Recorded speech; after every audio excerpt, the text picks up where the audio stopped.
Have you ever talked to yourself, felt extremely sad for weeks, believed something everyone else thought was weird? Does that mean you're mentally ill? Surprisingly, psychologists don't decide that based on one symptom. In fact, before someone can be diagnosed with a psychological disorder, there are four things psychologists look for. Miss one of them, and you might not have a disorder at all. These are called the 4 Ds of psychological disorders. Imagine a man walking down the street. Suddenly he starts talking to someone beside him, but nobody is there. Most people would instantly think he's crazy. But what if he's wearing an AirPod? Suddenly he looks normal. This is exactly why psychologists can't diagnose someone based on one behavior alone. The 4 Ds. 1. Deviance. Is the behavior different from what society considers normal? Talking to yourself, wearing winter clothes in summer, barking like a dog during a job interview. Being different doesn't automatically mean you're mentally ill. Albert Einstein was different. Genius musicians are different. So deviance alone is not enough. 2. Distress. Does it cause emotional suffering? Feeling nervous before exams equals normal. Feeling terrified every day equals possible problem. Have you ever worried so much that you couldn't sleep? 3. Dysfunction. Does it interfere with daily life? Can't go to work, can't attend school, can't maintain relationships.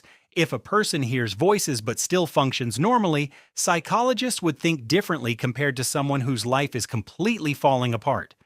4. Danger. Is the behavior harmful to oneself or others? Self-harm. Violent behavior. Severe neglect. Here's the scary part.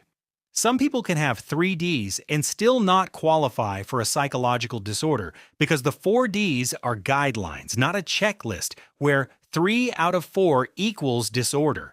Psychologists look at the whole picture, including the person's culture, context, duration of symptoms, and whether the behavior matches criteria in the Diagnostic and Statistical Manual of Mental Disorders, DSM-5-TR. Imagine a professional boxer.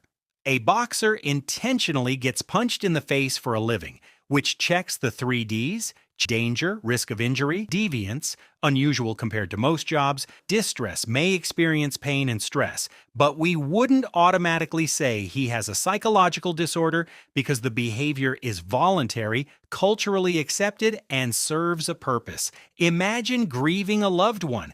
A woman loses her husband. For months, she cries every day, can't concentrate, withdraws from friends, which checks the 3 Ds: distress, dysfunction, deviance. But grief itself is a normal human response to loss.